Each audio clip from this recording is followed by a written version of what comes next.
Buying your first home is exciting until it's terrifying. You're handed a loan with hundreds of thousands of dollars attached to it, and they don't quite give you an instruction manual. And suddenly you're expected to buy a home now with no more advice than maybe some YouTube videos and your uncle telling you how his experience was in 1983. Hi, I'm Jeremy. I'm a certified mortgage advisor. I've helped hundreds of people, many of them first-timers, navigate this sometimes perilous journey. And today I'm going to share with you the 10 most common mistakes that home buyers make so you can avoid them and save yourself stress, time, and money. Let's jump in. All right, mistake number 1, letting your emotions take over. We get it. You walk into the house, you take a look at the kitchen, you're already imagining yourself living in the home. It looks like something from HGTV, right? You know where your Christmas tree is gonna go, you know where you're gonna put up your elf on the shelf. You're excited, I get it. But emotional decisions can blind you to the larger problems with the home buying process, like a bad location, overpriced comparable sales, or just a horrible layout. Tip, use your head as much as you use your heart. The right home is a good investment, but also a good vibe. No one should be rushing you. Speeding up this process because your emotions took over is a great way to make mistakes, and it could cost you money. Now, mistake number 2, shopping without your wallet. Looking at homes without getting a pre-approval letter is like going to the store and trying on clothes with no idea what size you wear.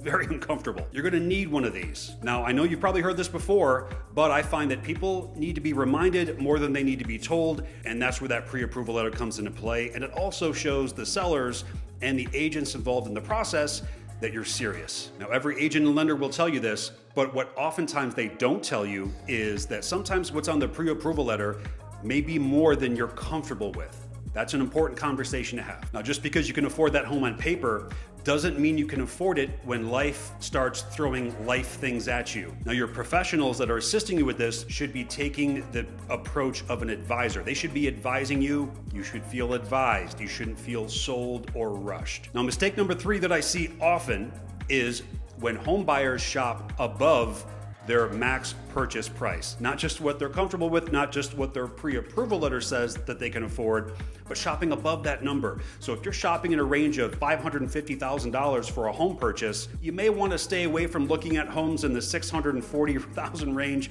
or $720,000 range, thinking that, hey, maybe they can come down a bit. Yeah, that is possible, okay? This does happen in the marketplace, and right now, as of the date of this video, there's a softening going on in the market where there's more of a balance being restored between buyers and sellers, and homes are sitting a bit longer than we've seen the past 3 to 5 years, but still, stick to your numbers. All right, if you're enjoying this video and it's bringing value to you, it would mean the world to me if you subscribed. I am now pushing out content on a regular basis. Mistake number 4 is that sometimes home buyers forget about the additional costs with buying a home. Now, the mortgage isn't your only payment. So within your mortgage, generally you're gonna have principal and interest, that's your mortgage payment. You're gonna have taxes and insurance. Some cases, you'll have a monthly, quarterly, or semi-annually HOA fee that you'll have to pay as well. But then you have to factor in things like utilities. When you move into a home, you're gonna wanna fill it with stuff. And then there's also that rather large Costco trip, right? When you close on your home and you're gonna go out and buy everything that you thought you had or you may not have remembered that you needed, that's a big expense. And probably that first 6 to 12 months in that new house, you're gonna come across many more things that you're gonna need. So just be cognizant of those figures. Mistake number 5, this happens rarely, but when it does happen, it can cost tens of thousands of dollars. And that is skipping your home inspection. Now, the market that we're in now is vastly different from the market we were in 4 or 5 years ago back in 2020. At that time, what happened is a lot of buyers waived their inspection period. Not only that, but they were paying and offering a lot more than the list price for homes because it was a very competitive market. One thing you never want to do is skimp on learning about the condition of the home.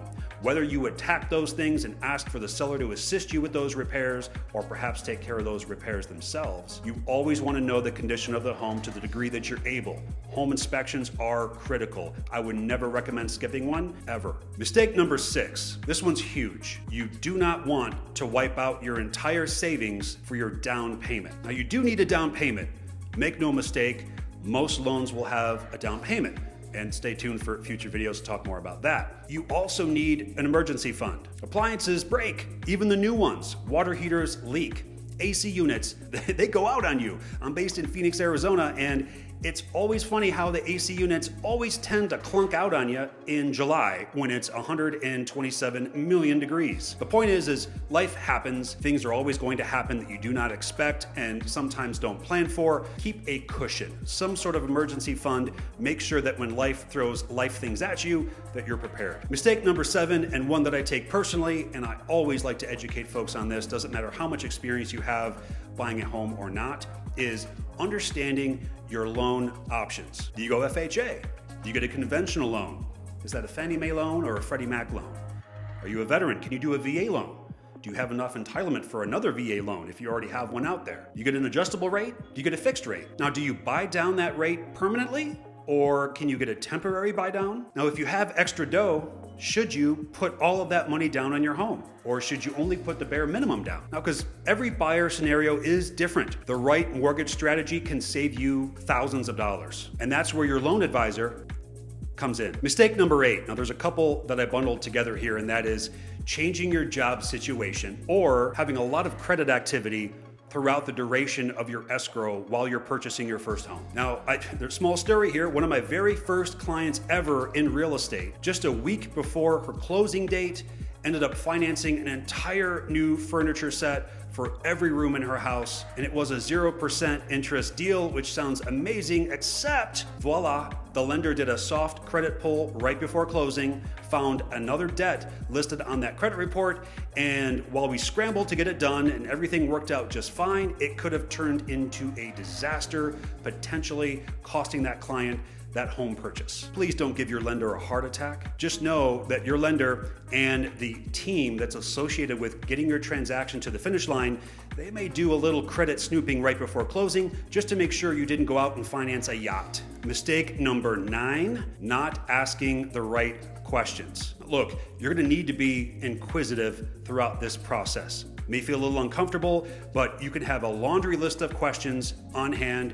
You should be able to rapid fire any professional real estate advisor that you work with. They should be able to run right down that list with you and make sure that you get all of your questions answered.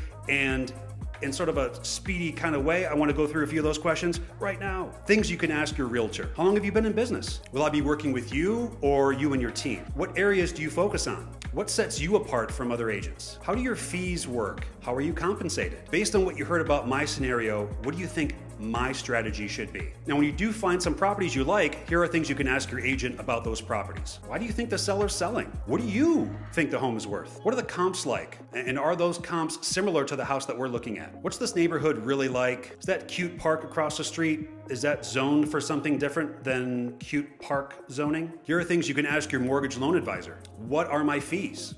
And what will my payment be? What's the interest rate and APR? When should we lock the interest rate? And how does that work? What are my down payment options? Is there any down payment assistance available for me? And what would that look like? Is there gonna be any private mortgage insurance on this loan? What does that look like? Is this the best loan option if I stay in this house for 5 years or 7 years, 10 years, 15 years, 20 years, forever?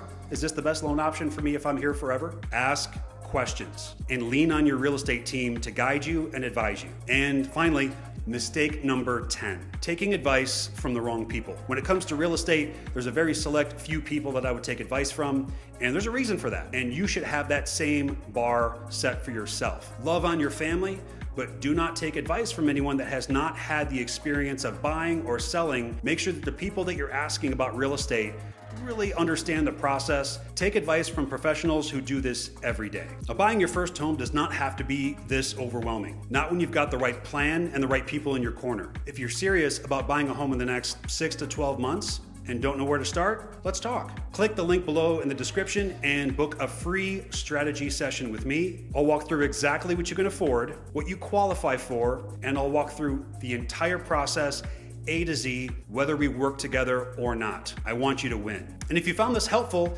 please like, subscribe, and comment below on the #1 concern that you have about buying a home for the first time. I'll answer every single one. Thanks so much for watching. I will see you in the next video.